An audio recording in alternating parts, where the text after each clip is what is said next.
Thank you, Superintendent Malone. Thank you very much for the opportunity, Mr. Chairman, to have a few minutes with the committee. As I'm the Deputy Chief that oversees our Criminal Operations Division as well as our Emergency Ops and Support Operations. And with me is Inspector Jill Skinner, who oversees our drug section, as well as the drug section, as well as intelligence and some of our other squads as well. I'm here at the invitation and on behalf of Chief White, because Chief White has presented on Bill C-15 to your committee previously in May, to provide what I think is a local perspective, operational perspective, about the drug situation and C-15. From the local overview, our service in concert with our community addresses the issues of substance abuse. I think what you've heard a lot about this community is we get that there are different approaches. There's no either or here. The enforcement piece, the legislation piece is one part of that, but as you've all identified, the prevention, the education, the treatment, all of that is an important part of us as communities together fighting the issue of substance abuse and the impacts to our communities. So when we look at them, we need all of those elements along that continuum. And obviously, as was many comments here already tonight, we're not here to incarcerate every person that perhaps has a substance use or is using drugs, but rather we seek to reduce the victimization through enforcement of targeted individuals engaged in the business of importation and distribution of drugs, where profits to their organizations supersede the value of healthy and safe communities. In his previous testimony, Chief White had reported from our services perspective a number of areas where Bill C-15 is important, and it is, as is said many times here tonight, targeting criminal organizations in the distribution of drugs, and focusing our enforcement efforts on those individuals who engage in the unlawful business of selling drugs to children and youth in parks, school grounds, and other locations where children and youth gather, and who engage children and youth in the criminal enterprise of drug trafficking or drug transportation. And by targeting those individuals who use weapons to carry out their business of drugs. What you will see in a lot of the people that are involved in the trafficking and importation is a lot of violent crime that is associated that basically to how they do business in terms of that. The Ottawa Police Service Drug Unit conducts investigations into criminal organizations which are involved in trafficking of controlled substances such as cannabis, marijuana, crack cocaine, ecstasy, and methamphetamine, to name a few. It is important to note that the investigation conducted by the drug unit has revealed that criminal organizations employ, as I talked about, various tactics to ensure that they continue to profit from the sale of their drugs. Therefore, members of the organizations are tasked with taking, you see this and you read this in the news, takeovers, home invasions, with other drug trafficking drugs, so the police have difficulties in identifying patterns, while others are tasked with collecting money from drug dealers who work for the organizations. The collection of money often turns violent when payments are late and result in serious bodily injuries or death. Weapons and firearms of all types are regularly seized by our units. Criminal organizations carry and use them to protect themselves from competition and from the police who are mandated with investigating them. Criminal organizations are also heavily involved in the production of cannabis marijuana, and millions of dollars in profit are made from growing cannabis marijuana. The other thing I want to talk just briefly about is the complexity of these investigations when you're targeting organized crime. The allocation of a significant amount of police human resources which take away from other law enforcement activities, the costs that are associated with that, and when I say costs, I'm not only referring to monetary. As you can imagine, what is often a one-day headline about a major takedown is years in investigation. A lot of our members who are working in undercover capacity and the kind of costs that come with that as well. In order to disrupt these organizations, they have significant impact, as I mentioned, our resources, and you're aware these investigations do not end with the arrest of the persons, and that was also spoken about by the RCMP. It continues in prosecutions and in the court processes, which also requires huge human resources and allocations in order to disclose all of the evidence acquired. We have also begun to see an increase in the number of robberies where prescription drugs, and this is not unique to Ottawa, you've heard about it in other communities such as OxyContin, are being taken. The Ottawa Police Service presently has 2 major investigations, for example, with links to organized crime in relation to these types of robberies. The first investigations. Oh, je parle très vite, excuse. I'm sorry, I'm speaking far too quickly. I beg your pardon. Yes, I want to express my apologies to the interpreters.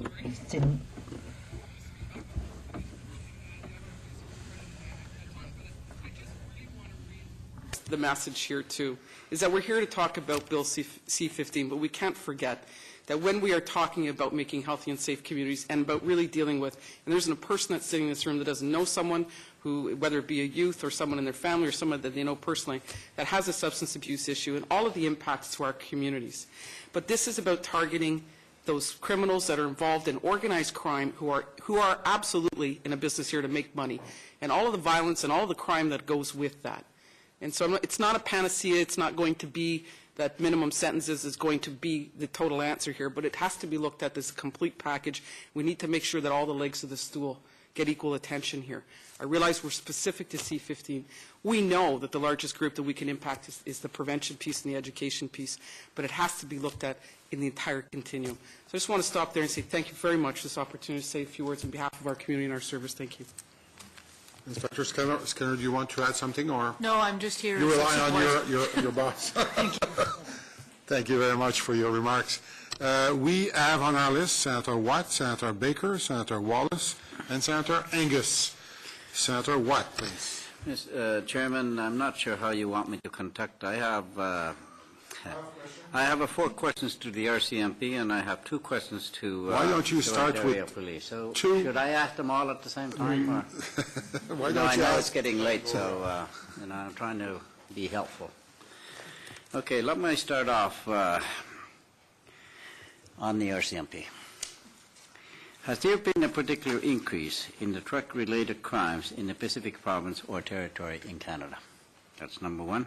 Number 2, I realize you may not have an exact figures on the truck used in the north, but what trend are you seeing in the northern community? That's the second question.